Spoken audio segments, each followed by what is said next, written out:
Salut tout le monde, moi c'est Clara, j'espère que vous allez bien. Aujourd'hui on se trouve pour une nouvelle vidéo. Comme vous avez vu dans le titre, c'est une vidéo anecdote. Il y aura 6 anecdotes plus une bonus. Et dans les 6 anecdotes, il y en a une fausse. Ça ne veut pas être la bonus, la fausse. Petit indice. Je vous avoue que je viens de noter, de chercher les anecdotes, de créer l'anecdote aussi. Donc voilà, j'ai tout noté. J'ai tout noté sur ma tablette. À la fin, j'ai eu la flemme parce que pour la dernière anecdote non bonus, carrément, j'ai marqué explique, explique. J'ai pas expliqué, genre j'ai marqué explique ça, explique ça. Bref. Enfin bon, nous allons directement commencer par la première anecdote. Donc, première anecdote, j'étais tranquillement dans ma chambre, mon ancienne chambre. Du coup, dans mon ancienne chambre, et il y avait mon lit, il y avait un ventilateur, et on peut voir en dessous de mon lit. C'est ça qu'il faut savoir. Et j'étais tranquillement du coup avec mon chat qui s'appelle Twilight. Non pas Twilight, mais Twilight. Pourquoi Twilight Parce que ça veut dire crépuscule et qu'il est gris. Que ma mère elle sait pas parler anglais, du coup il n'y a pas l'accent. Du coup c'est Twilight. Voilà, c'est mon petit Twilight. Bref. Du coup j'étais avec mon petit Twilight et genre d'un coup il se met à regarder donc sous le lit, mais genre d'une manière, genre, on dirait il y avait un truc d'horrible, genre vraiment sous le lit. Regardez avec terreur, et genre carrément pour passer, il s'est frotté, genre vraiment collé totalement contre le ventilateur. Vous savez, c'est les ventilateurs avec le gros truc rond là, la petite barre logique et les pieds. Et bien genre, il s'est collé vraiment pour passer, tout en regardant vraiment encore mal sous le lit.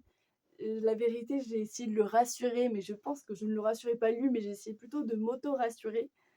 Et voilà, du coup, j'avais flippé ce jour-là, j'avoue. Je crois que c'était un peu le soir en plus. Génial. C'était la première anecdote. Maintenant, nous allons passer à la deuxième anecdote. J'ai honte de celle-là, j'ai honte, ok. À ne pas reproduire, les gars. Faut être gentil dans la vie, d'accord? J'étais en CE1 ou CE2. Faut pas faire. Faut pas faire. Faut pas faire. On se parle de loin. Mais genre, le gars, il commençait à me faire chier dans tous les cas. Parce que, genre, au début, c'était drôle, mais après, c'est vrai, j'ai trouvé un peu chiant. Genre, à chaque fois dans les récréations, il me suivait. Genre, il se cachait derrière les poteaux, tout en mode drôle. Ouais, mais au fur et à mesure aussi, je trouvais ça chiant. Bref. Je pense que je l'aimais plus, tout ça. Puis, est-ce que je pouvais vraiment l'aimer? On était en CE2. Bref. Non, lui, il était plus grand. Bref, on s'en fout. Du coup, voilà, on se parlait. À l'opposé, chacun. Et genre, je sais pas, à un moment, vraiment on était en train de s'embrouiller. À un moment, je lui dis un truc du style ouais, bah vas-y, si tu continues, je te quitte. À ne pas faire, c'est toxique. J'étais toxique. Peut-être que je le suis encore un peu. Enfin bref. Bref. Et genre, il me dit bah vas-y. Sauf qu'il avait pas compris ce que j'ai dit. Du coup, je lui dis bah ok, bah je te quitte. Et il fait quoi? Et tout. Et vraiment, il est choqué. Je me suis tapé la jambe parce que je suis en short. Bref. Et genre, après, il était en train de pleurer. Genre, parce qu'après, on avait le périscolaire. Je crois que c'était même pendant le périscolaire. Pendant le périscolaire. Et genre, du coup, on était à la table. Lui, il était tout seul. Il mangeait pas, il pleurait. Et moi, avec mes amis, qu'est-ce qu'on a fait? On s'est moqué de lui. À ne pas faire. Je me suis excusée. Et il avait dit que c'était pas grave. Plus tard. Passer à l'anecdote 3. C'est une anecdote, ouais, une anecdote un peu plus sombre. En gros, mon grand-père, il avait dû aller à l'hôpital parce que, je sais plus, mais il avait dû y aller. Je crois qu'il est arrivé un petit problème, genre, peut-être il était tombé ou un truc comme ça. Il avait des soucis de santé, mais ça allait mieux. Moi, j'avais 5 ans, un truc comme ça, et cette anecdote, c'est plus ma mère qui me l'a expliqué que moi qui m'en rappelle. Du coup, ouais, j'avais environ 5 ans, et un jour, on allait le voir. Sauf qu'il y avait un truc, je crois, qui nous disait, bah, vous pouvez pas aller le voir. Du coup, on devait rentrer. Sauf que j'avais tapé une crise parce que je voulais aller le voir et genre j'avais dit des trucs du style ouais non mais je veux le voir, ça sera la dernière fois, sinon après je pourrai plus le revoir. Du coup, ma mère elle a tout fait pour que je puisse aller le voir, je crois. Du coup j'ai été le voir. Et c'était la dernière fois que je l'ai vu parce que quelques jours après, il est décédé. Anecdote courte, très sympathique. Anecdote 4. Ah oui, ça c'est une anecdote beaucoup plus joyeuse qui se passe à mon voyage de Rome, quand j'ai été à Rome. C'était dans le bus, et genre c'était sur le retour, et j'étais trop contente parce que ça se passait, le retour enfin,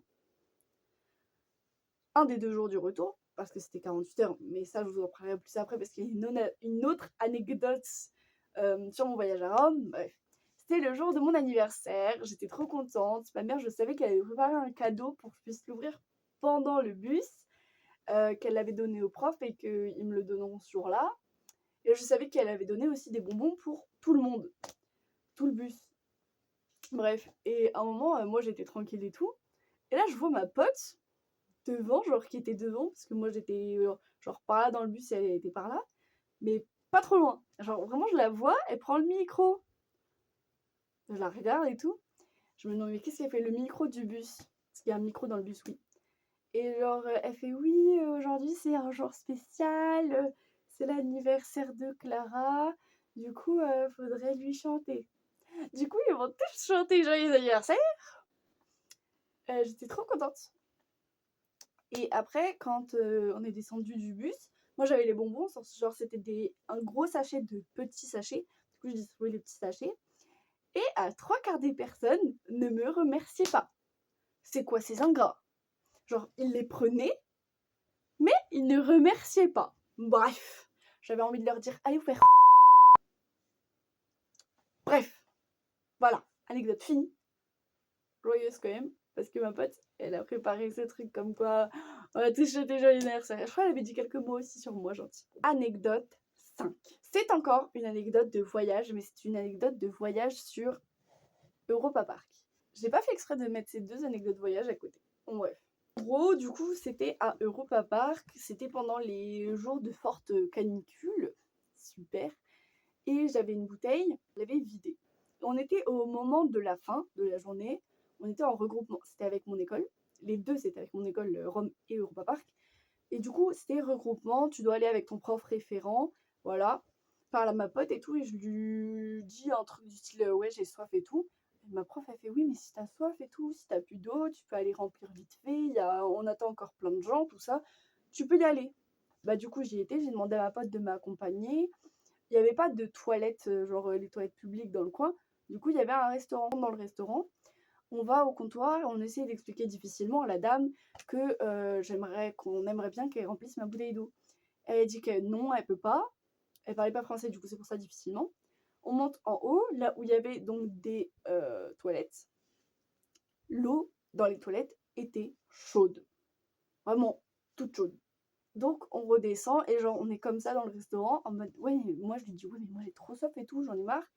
Et il y a une servante qui ne parlait pas français non plus qui vient et qui dit oui vous avez besoin d'une table ou d'un truc comme ça. Et ma pote elle explique que non, que de base on voulait que on remplisse ma bouteille d'eau et elle a essayé d'expliquer que la dame ne voulait pas, bref. Et genre la dame prend ma bouteille quand même, elle parlait un peu mieux français quand même. Mais du coup la dame prend ma bouteille, va derrière genre le comptoir, la remplit avec de l'eau bien fraîche et me la redonne rapidement, puis elle retourne. Et genre, je la regarde aller au comptoir quand là, je vois la première dame qui nous avait refusé nous regarder. Et elle nous regarde, mais avec un regard genre vraiment noir. Noir, genre on dirait qu'elle voulait nous tuer. Vraiment. Du coup, avec ma pote, on a pris peur et on a couru dans la petite partie de parc qu'on était pour retourner avec nos profs. On est arrivé essoufflés. Les profs nous ont bien évidemment demandé ce qui s'est passé. On a raconté l'anecdote. Fin de l'anecdote 5. Anecdote 6. Cette anecdote se passe aussi à Rome. J'ai pas fait exprès, mais j'ai mis les 3 anecdotes de voyage à côté en fait, mais c'est pas grave. Anecdote de Rome. Donc Rome, on avait 48 heures de voyage aller, 48 heures de voyage au retour. Et j'avais personne pour me mettre à côté. En plus, la plupart voulaient être au fond et moi je dois être devant parce que je suis malade. Bref.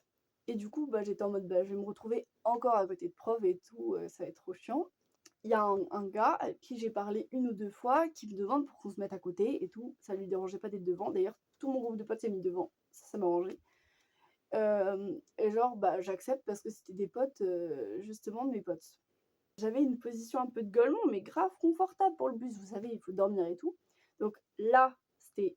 Vous savez, il y a l'allée du milieu, il y a les 2 rangées, les murs du bus, mais logique. Donc nous, on était genre par là, pas par là, par là. Et j'étais du côté de la fenêtre. Et du coup, genre, j'avais pris mon petit oreiller que j'avais calé, genre, dans le... Là, il y a le siège, là, il y a la fenêtre. Là, j'ai mis mon oreiller, genre, qui était un peu plié, du coup. Genre, je posais ma tête comme ça, genre, mon front. Et genre, moi, j'étais tranquille et tout. Je dormais, j'écoutais ma musique. Et c'est une position très confortable pour moi. Genre, vraiment, j'adorais. Du coup, mes mains, elles étaient devant. Donc, c'était facile, genre, d'avoir mes côtes. C'est très important. Et genre, le gars, il fait que, pendant ces 48 heures, me donner des coups de coude. Ici, à chaque fois, je retire mon casque, je lui parle, et genre, il me raconte des trucs comme « Ah, ma grand-mère, elle a des patates dans son jardin. » Je sais pas, je m'en fous. Vraiment, des trucs, je m'en fous, c'est sa vie. Genre, moi, j'ai essayé de dormir, et j'ai essayé de rester clémente. Jusqu'à un moment, il y a eu une phase vraiment, je l'ignore. Parce que en plus, il voulait pas... Genre, il y avait un gars qui voulait bien changer de place avec lui, même si je m'entendais pas trop avec lui. Parce que la meuf à côté, ils jouaient ensemble. Moi, ça m'arrangeait, et lui, il était quand même à côté de quelqu'un, genre le gars qui était à côté de moi, on va l'appeler Bernard. Il y avait quand même quelqu'un au fond qui était grave sympa et tout. Il voulait pas. Ça m'a fait... du coup, voilà, ça, il m'a fait pendant tout le long des 48 heures. Aller 48 heures retour. Non, attendez. Non, c'est 24 heures aller, 24 heures retour. Donc ça fait 48 en tout. Je me disais que ça faisait beaucoup. Non, non, 24 heures. Ok. Et je pense que vous l'aviez marqué en bas, j'avais vraiment l'air d'une golemon. Mais c'est ok. Et genre, un moment, on s'arrête parce qu'il y a une fille qui a envie de vomir et tout. Sauf que moi, je ne le sais pas parce que voilà. Il me donne un petit coup, encore. Et genre, c'était vraiment vers la fin. Je me suis dit, je vais être clémente, je vais lui parler. Donc voilà. Il m'explique le truc du bus. Je fais ok, j'en avais un peu rien à faire. C'est pas grave, je vais faire la discussion. Je fais la discussion, tu vois, je reprends et tout, on parle. À un moment, je retourne, genre, je lui réponds et tout. Et genre, il s'était mis un peu sur le côté. Et genre, du coup, je lui parle, je continue la conversation. Et il me fait « Ah, tu vois pas que j'essaye de dormir ?» Le culot du gars. Le culot du gars. Je suis toujours rancunière, ça s'est passé il y a plus d'1 an. Bref. Fin de l'anecdote 6. L'anecdote bonus, c'est, vous savez, on a tous des croyances quand on est petit, ou petite du coup, et genre vraiment naïf et stupide de l'enfance. Et n'hésitez pas d'ailleurs à me dire, vous, vos croyances un peu stupides de l'enfance dans les commentaires, je lirai avec plaisir. Mais moi, une de mes croyances un peu stupides comme ça, c'était que, genre, quand j'appelais ma mère, quand j'étais chez mon père, je pensais que ma mère était dans le téléphone. Enfin, genre que si je secouais le téléphone, ça allait secouer ma mère. Du coup, je secouais pas. Et genre, à un moment, j'avais un peu beaucoup secoué le téléphone et j'ai fait « Ça va, maman? Je t'ai pas trop secoué ?» Et genre, elle comprenait pas. Je dis « Bah, vu que t'es dans le téléphone, quand je secoue le téléphone, genre, ça te secoue. » Elle m'a fait « Bah non. » J'étais en mode « Ah, ok. » Voilà. C'est un peu stupide, mais j'aime bien. C'est mignon. C'est l'enfance, quoi. Donc, voilà. J'espère que toutes les anecdotes vous auront plu. N'hésitez pas du coup là à me dire quelle anecdote vous pensiez que c'était la fausse. Quelle anecdote j'ai inventée. J'avoue que petit indice, c'est une anecdote qui est vraie. Genre, la base est vraie, mais j'ai rajouté des trucs qui sont faux. Du coup, c'est plus simple, on va dire, que j'ai pas à non plus inventé toute une anecdote. N'hésitez pas là à me le dire maintenant. Vous avez 2 secondes. 1, 2. l'anecdote fausse était la 5, celle d'Europa Park. En gros, l'anecdote s'arrête à quand la dame nous donne la bouteille, on sort. La première dame ne nous regarde pas d'un regard noir, on ne trace pas dans la petite partie du parc, on n'arrive pas à essouffler, enfin si, parce qu'on court quand même, parce qu'en vrai, si, on trace quand même, parce qu'il fallait pas qu'on soit en retard, mais pas du tout pour les mêmes raisons. Du coup, voilà, la dame ne nous a jamais regardé avec un regard noir, même si je pense qu'elle a vu que la dame m'avait donné la bouteille. Du coup, j'espère que la dame qui a passé la bouteille a toujours son job, parce que de base, elle avait pas le droit. Et d'ailleurs, merci beaucoup à elle. Je pense pas qu'elle va regarder la vidéo, mais merci beaucoup à elle. Parce que j'aurais, je pense, crevé sinon. En tout cas, j'espère que la vidéo vous a plu. On se retrouve la prochaine fois. N'hésitez pas à faire tout ce qu'il y a à faire. L'abonnement, le like, tout ça. Moi, je vous dis à la prochaine.